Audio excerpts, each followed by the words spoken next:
हरे कृष्ण। आने वाले 18 मार्च को अमावस्या है और 19 मार्च को अमावस्या के साथ साथ गुड़ी पाड़वा है। चैत्र मास के शुक्ल पक्ष का प्रथम दिन। सनातन संस्कृति में यहीं से नए वर्ष की शुरुआत मानी जाती है और 19 तारीख को ही चैत्री नवरात्रि भी शुरू हो जाएगी इस बार 2026 में, और 19 तारीख को ही नवरात्रि के कलश की स्थापना होगी। नवरात्रि का यह प्रथम दिन रहेगा। तो आइए जानते हैं और विस्तार से कि इन तिथियों की महिमा क्या है, इसका महत्व क्या है और हम लोग इसका लाभ पूरी तरह से कैसे ले सकते हैं। देखिए, पूरे वर्ष में यानी पूरे साल में 3.5 शुभ मुहूर्त होते हैं। इन 3.5 शुभ मुहूर्तों में आपको पोथी पत्रा, पंचांग आदि नहीं देखना पड़ता है, पूरा ही दिन शुभ मुहूर्त माना जाता है। तो इन 3.5 शुभ मुहूर्तों में से एक सिद्ध एवं शुभ मुहूर्त ये गुड़ी पाड़वा वाला मुहूर्त है, जहाँ से हम लोग चैत्री नवरात्रि की शुरुआत करते हैं, वह प्रथम दिन। यह बिना मुहूर्त के भी मुहूर्त है, जिसको अबूझ मुहूर्त कहते हैं। इसके अंदर कोई भी शुभ कार्य करना है, जैसे आपको वाहन लेना है, आपको गृह प्रवेश करना है, कोई भूमि पूजन करवाना है, कोई रजिस्ट्री करवाना है, कोई नया घर खरीदना है, तो इस दिन आपको कोई भी शुभ मुहूर्त अथवा तो कोई घड़ी आदि नहीं देखनी पड़ेगी। आप पूरे दिन कभी भी जा सकते हैं और यह काम अपना कर सकते हैं। तो आप लोग पूछेंगे कि इसका पुण्य काल कब तक रहता है। तो देखिए, 19 तारीख के सूर्योदय से लेकर 20 तारीख का जब तक सूर्योदय होता है तब तक यह पुण्य काल होता है, क्योंकि यह 3.5 शुभ मुहूर्तों में से एक मुहूर्त है। तो जो पूरा मुहूर्त होता है ना, सूर्योदय से लेकर सूर्योदय तक होता है। तो इस तिथि पर यानी 19 तारीख के दिन आप जो भी जप, ध्यान, दान आदि सेवा आदि करेंगे उसका खूब भरपूर फल मिलता है। आगे हम लोग जानेंगे। ये जो चैत्र मास के शुक्ल पक्ष का प्रथम दिन है, इस दिन न मर्यादा पुरुषोत्तम श्री रामचंद्र जी ने बाली के अत्याचार से लोगों को मुक्त किया था। उसकी खुशी में लोगों ने घर घर पर गुड़ी यानी ध्वजा खड़ी कर उत्सव मनाया था। इसलिए इस दिन गुड़ी पाड़वा नाम से प्रचलित हुआ। खास करके ये महाराष्ट्र में भरपूर देखा जाता है। लगभग घरों में हर जगह गुड़ी पाड़वा का महत्व पूरे महाराष्ट्र में आपको देखने को मिलेगा। और मराठी में लोग अभिवादन भी देते हैं एक दूसरे को कि यशाची गुड़ी उभारो या साखरेची गाठी बांधो या नव वर्षाचा गोड गोड शुभेच्छा।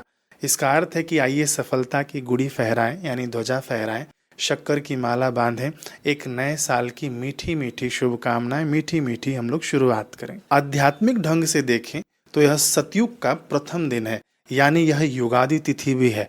ब्रह्मा जी ने सृष्टि का आरंभ इसी तिथि से किया था। तो इसकी महिमा क्या है कि कृतम श्राद्धम विधानेन मनवादिषु युगादिषु हायनानि द्विसहस्रम पितृणाम तृप्तिदम भवेत। देखिए, युगादि तिथि में जिसने विधि विधान से श्राद्ध आदि कर लिया उसके पितरों की तृप्ति 2000 वर्षों तक रहती है। तो महाराज, आप लोग इस दिन बिना भूले अपने पितरों का तर्पण जरूर कर लेना। कैसे तर्पण करना चाहिए उसका शॉर्ट वीडियो मैंने बस 2-3 दिन पहले ही डाला है, आपको मैं डिस्क्रिप्शन में लिंक भी दे दूंगा। शॉर्ट विधि से करना चाहते हैं तो भी आप लोग कर सकते हैं, पूर्ण विधि से करना चाहते हैं जिसके अंदर आधे घंटे लग जाएंगे आपको, उसका भी वीडियो अपने चैनल पर डाला हुआ है। आपकी मर्जी, लेकिन करना जरूर इस दिन। कब करना है? सुबह स्नान के बाद कर लेना अथवा तो कुतब काल में करना। कुतब काल कब? 11:40 से लेके 12:20 के बीच में आपको करना चाहिए। लेकिन ध्यान रहे, जब भी आप लोग पितरों के लिए कार्य करें ना, तो आपको उपवास रख के ही करना चाहिए। ऐसे नहीं कि खा लिया पी लिया फिर उसके बाद पितरों को हम लोग तृप्त करने गए, तो इससे पितृ स्वीकार नहीं करते हैं। आगे शास्त्र कहते हैं कि मनवादि यत किंचित दीयते दानम युगादिषु युगक्षये तत्सर्वम अक्षयम गेयम पितृणाम तृप्तिवर्धनम। यानी युगादि तिथि पर जो कुछ भी दान दिया जाता है वह सब अक्षय हो जाता है। अक्षय में कई बार बताता हूँ आपको। एक होता है क्षय, क्षय का अर्थ होता है घटता जाना, नाश होते जाना। और एक होता है अक्षय, वह घटता नहीं है, वह एक जैसा स्थिर रहता है। तो आपको इस दिन जो भी पुण्य मिलेगा वह सब अक्षय होकर मिलेगा। साथ ही जो आप इस दिन दान करने वाले हैं, पितरों को यह तृप्ति बढ़ाने वाला होता है। तो महाराज, हम लोग दान करेंगे तो पितरों की तृप्ति कैसे बढ़ेगी? तो देखिए, जो लोग श्राद्ध विधि नियम पूर्वक करते हैं उनको पता है कि पंच बलि दी जाती है श्राद्ध पक्ष में, है ना, विधि विधान से जो लोग करते हैं। तो इस दिन आप लोग क्या करना, खास करके 19 तारीख की मैं आपको बात बता रहा हूँ। चींटियों को आप लोग कुछ डाल देना, मीठा आदि। फिर कुत्ते को गुड़ और रोटी खिलाना, कौवे के लिए कुछ रोटी के टुकड़े आप लोग डाल देना। फिर उसके बाद गाय यदि मिल जाए तो गाय को आप चारा आदि का दान करना, खिला देना। और जो सदाचारी पुरुष हों, जो ब्राह्मण आदि हों, जो आपके घर के कुल पुरोहित हों, उनको भी आप इस दिन दान पुण्य जरूर करना, जरूर जरूर करना चाहिए। गरीबों को इस दिन आप लोग खिलाना पितरों के निमित्त। ये जो मैंने 5 आपको दान बताए हैं ना छोटे छोटे, ये आपको पितरों को खूब प्रसन्न करते हैं। और जब पितृ लोग प्रसन्न होते हैं ना, तो आपकी सांसारिक गाड़ी खूब सुचारू रूप से चलती है, आपके कुल खानदान में उत्तम संतान की प्राप्ति होती है और पितरों की सहायता हर कदम कदम पर आपको देखने को मिलती है। स्मृति ग्रंथ में उल्लेख मिलता है कि उपरागे युगादोच तथा मनवादि परवशु प्रदत्तम हव्य कव्यम च तदनंत फलम स्मृतम। इसका अर्थ है कि ग्रहण के समय युगादि तिथि पर, युगादि तिथि 19 तारीख को है, और मनवादि तिथि पर दिया गया हव्य यानी जो भी आप लोग हवन करते हैं देवताओं को, और दिया गया कव्य, कव्य यानी जो पितरों के निमित्त हम लोग करते हैं, वह अनंत फल देने वाला है।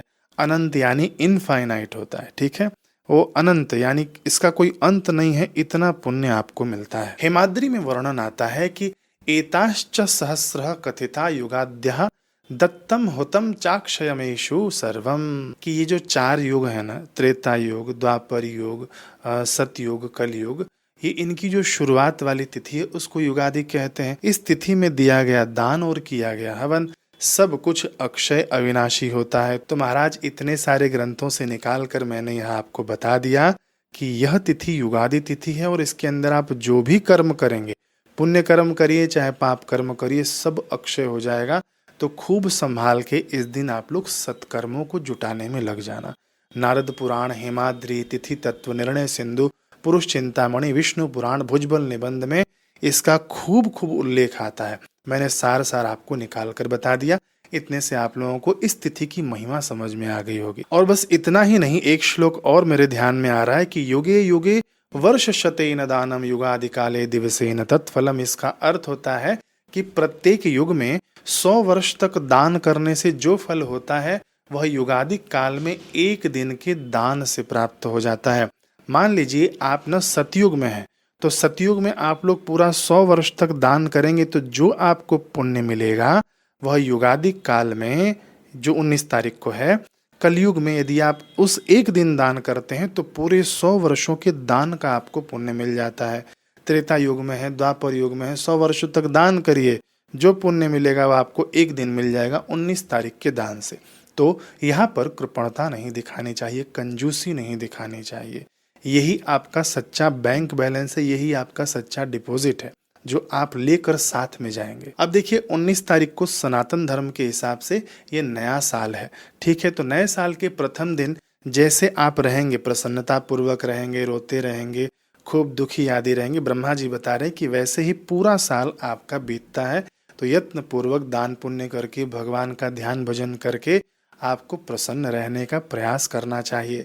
नए साल के प्रथम दिन से ही चैत्री नवरात्रि का उपवास भी चालू हो जाता है, यह आप लोग को पता ही होगा। तो 19 तारीख से नवरात्रि शुरू हो जाएगी।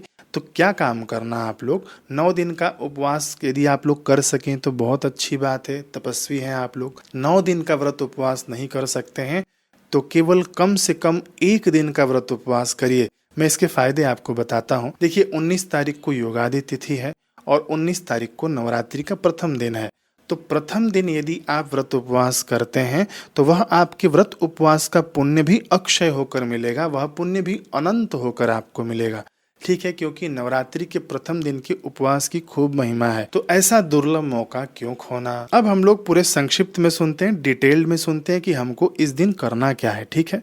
देखिए 18 तारीख को अमावस्या लग जाएगी सुबह 8:26 से।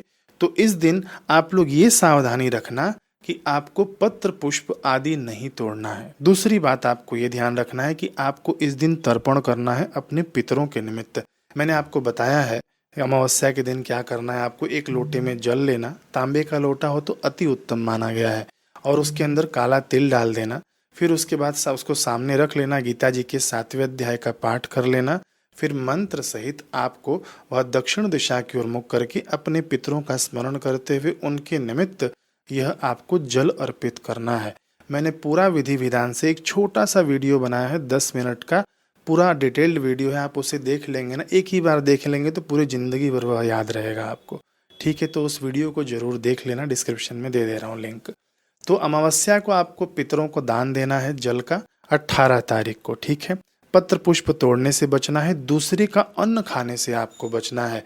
दूसरे का अन्न खाने से 1 महीने का पुण्य नाश हो जाता है अमावस्या के दिन। 19 तारीख को भी हमको पूरे दिन दूसरे का अन्न खाने से बचना चाहिए, बिल्कुल सावधान होकर रहना चाहिए, क्योंकि यह युगादि तिथि है।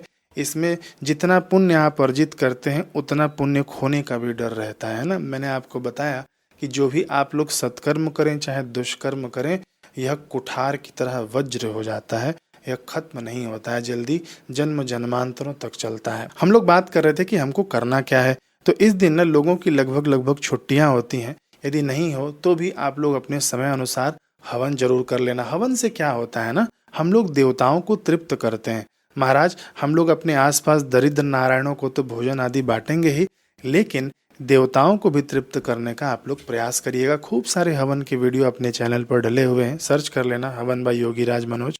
तो जो भी आपको हवन पसंद आए, छोटा सा बड़ा वाला विधि वाला, वो आप उस प्रकार से घर में कर सकते हैं, जरूर कर लेना। इस दिन आपको खूब मंत्र जाप करना चाहिए, चलते फिरते घूमते बैठे उठत बैठत आपको मंत्र जाप करना चाहिए। हनुमान जी कैसे कूदते फादते भी मंत्र जाप कर लेते थे, है ना। नारद जी कैसे वीणा बजाते बजाते त्रिलोकी भ्रमण करते करते भी मंत्र जाप कर लेते हैं।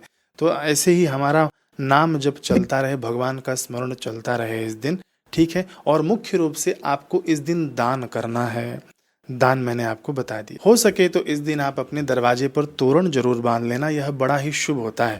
और तोरण ऐसे बांधना चाहिए ना कि हम घर में प्रवेश करें तो भी वह तोरण हमारे सर पर लगे, और बाहर जाएं तो भी वह तोरण हमारे सर पर लगे। नीम की पत्तियों का बांधा जाता है, आम के, अशोक के पत्तियों का बांधा जाता है। जब हमारा सर लग के जब हम लोग अंदर आते हैं तो बड़ा ही शुभ होता है, ऐसा लगता है कि हमें आशीर्वाद मिल रहा है। कई लोग तोरण न केवल सजावट के लिए घर के ऊपर टांग देते हैं, ऐसा नहीं है। तोरण का अभिप्राय आपके सर पर स्पर्श होना चाहिए, इस ढंग से बांधना चाहिए, नीचे बांधना चाहिए। सजाने के लिए भी आप बांधिए, लेकिन वो पत्तियों वाला तोरण न ऐसी जगह पे बांधिएगा हमारे सर पर लगे। अब देखिए, नवरात्रियां शुरू हो जाएंगी, तो नवरात्रि के अंदर कलश की स्थापना कैसे करनी है, नव दुर्गा की पूजा कैसे करनी है, दुर्गा माता की स्थापना करके पूजा कैसे करनी है, इसके ऊपर मैंने पहले वीडियो बना रखा है, आप लोग जरूर उसका लाभ लेना। और देखिए, नवरात्रि में जो 9 देवियों की पूजा की जाती है, एक एक दिन अलग अलग देवी की पूजा होती है ना, तो मैं इस बार प्रयास करूंगा कि एक एक दिन की देवी का अलग अलग में स्तोत्र, मंत्र, ध्यान, कवच आदि का एक वीडियो बनाऊं, फिर दूसरे दिन की दूसरी देवी का, ऐसे 9 वीडियो बनाने का मैं सोच रहा हूं, ताकि केवल आप उस दिन उसके चला दें, 10 मिनट की वीडियो रहेगी लगभग, और उसको आप लोग सुन भी लेंगे ना तो भी आपको पुण्य चिपक जाएगा, एक आपकी साधना हो जाएगी, उपासना हो जाएगी नवरात्रि में। बस इस वीडियो में इतना ही। कुछ आपको यदि शंका हो, कुछ पूछना हो इस वीडियो से संबंधित, तो निःशुल्क सेवा शुरू की गई है। नंबर आपको स्क्रीन पर दिख रहा है। समय रहेगा 9:30 से 11:30, दोपहर में 1:30 से 3:30 तक। इसके बीच में ही आप लोग उनको कॉल करिए, हमारे टीम के ही सदस्य हैं, बिल्कुल निःशुल्क है, कोई आपको शुल्क नहीं लगेगा। इस सेवा का अभिप्राय यही है कि मैं चाहता हूं कि हम लोग सभी मिलजुल कर आगे बढ़ें। ठीक है, व्हाट्सएप चैनल भी अपना चलता है, उससे भी जुड़िएगा। बस इस वीडियो में इतना ही। हरे कृष्ण।